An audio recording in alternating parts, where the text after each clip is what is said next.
Assalamualaikum. Yang lalu kita udah bahas, ada hal yang bahaya, lebih bahaya dari gula, tapi sering tidak kita sadari karena seringkali sifatnya samar-samar, tidak kasat mata, yaitu stres negatif. Sering dibahas, tapi yuk kita lanjutin dikit lagi. Di sini antara lain yang perlu kita perhatiin itu kronik stres yang tersembunyi, yang munculnya karena fenomena senjata makan tuan gitu deh. Apa tuh kronik stres yang sifatnya senjata makan tuan? Nah, orang itu niatnya mau healing, mau sehat, tapi kebablasan. Jadi, yang semula dia ngarep-ngarep dapat sehat, ujungnya malah dapat kronik stres yang malah ngerusak kemana-mana tanpa dia sadari. Gak mungkin ini disebut satu-satu jenisnya di sini, tapi yuk kita ambil beberapa contoh yang tipikal. Contoh satu itu orang ibadah atau meditasi. Niatnya biasanya demi mendapatkan keterangan batin kan ya, dan kemantapan spiritual. Untuk lebih dekat dengan sang pencipta, lebih nyeklik dengan semesta, dan seterusnya. Dan salah satunya juga pengennya itu jadi peredam untuk stres-stres negatif. Cuma lah ini, kalau caranya salah atau overdosis, gara ibadah, kualitas tidur terus jadi ambyar atau apa gitu. Ujungnya dia malah jadi sumber stres negatif, bisa terus kronis sambil seringkali orangnya tidak menyadari. Jadi malah diterus-terusin aja gitu, akhirnya pure kali. Contoh yang kedua mirip dengan itu, olahraga. Olahraga juga bisa over kan ya.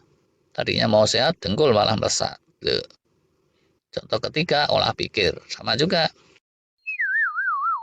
Kalau asa otak olah pikir itu, pikiran kita tentu akan jadi tajam. Tapi kalau nggak kebablasan.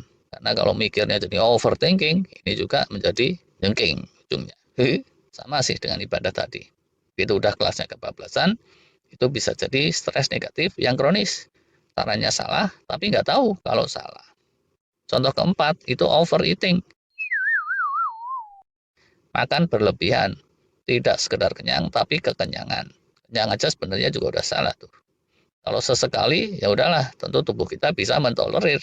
Tapi kalau keseringan, stres negatifnya bisa kemana-mana, bisa kronis. Jadi, bukan sekedar asupan berlebihnya itu yang biang masalah. Tapi event kenyangnya itu sendiri pun bisa jadi biang stres. Contoh kelima, tata diet yang terlalu ekstrim. Ini sering disetir oleh Dr. Walter Longo dan beberapa pakar yang moderat. Diet yang terlalu rigid, terlalu drastis perubahannya, dan apalagi kalau terlalu jauh beda sama alaminya manusia, itu biang stres negatif juga. Apalagi dikombinasi faktor usisan, yang toleransi stresnya biasanya udah lebih pas-pasan. Contoh berikutnya lagi, idem dengan itu, jurus puasa, fasting, niatnya mau sehat, kalau prakteknya gak tepat, ujungnya juga malah bikin ambyar puasa berlebihan. Nomor 7 itu kalau keseringan orang begadangan. Kadang jangan begadang kalau tiada artinya kan gitu ya. Menurut Bang Haji dan Bang Samiun. Contoh ke-8 itu kalau senantiasa jaim atau seringnya itu menipu diri sendiri. Makin sering dan makin ekstrim, makin kronis lah itu efek stresnya. Jadi kalau mau lebih enteng, kita harus senantiasa jujur. Jujur kacang hijau. Terus contohnya lagi, kalau kita terkucil dari kehidupan sosial yang fun, yang menyenangkan, silaturahmi yang intens. Dan seterusnya ya, kalau ada yang mau nambah-nambahin contoh atau kondisi lain, silahkan aja komen. Intinya di sini ya, kalau sekedar kebanyakan makan gula, anak kecil gitu, itu paling giginya terus jadi gigis, terus motoli gitu. Tapi segera nanti kan tumbuh gigi baru. Nah, tapi kalau anak kecil itu kehantam sama stres kronis, hidupnya itu bisa ambyar selamanya dan nggak bisa dibolehkan lagi. Demikian juga orang dewasa, kebanyakan minum manis, gula, pemanis buatan, itu jeleknya nggak karuan, tapi dampak nyatanya itu bakalan berangsur-angsur jangka panjang. Tapi kalau orang stres, jebret, dia bisa wassalam secara jauh lebih cepat, realitanya seperti itu. Bisa karena penyakit degeneratif yang ngeri-ngeri itu, bisa juga karena terus jadi agak ngeleng, jebret kena kecelakaan, atau bisa juga dengan cara yang lain. Di sisi lain, kalau nyetop gula itu teknisnya gampang, tinggal mingkem aja atau mulut diplaster udah selesai.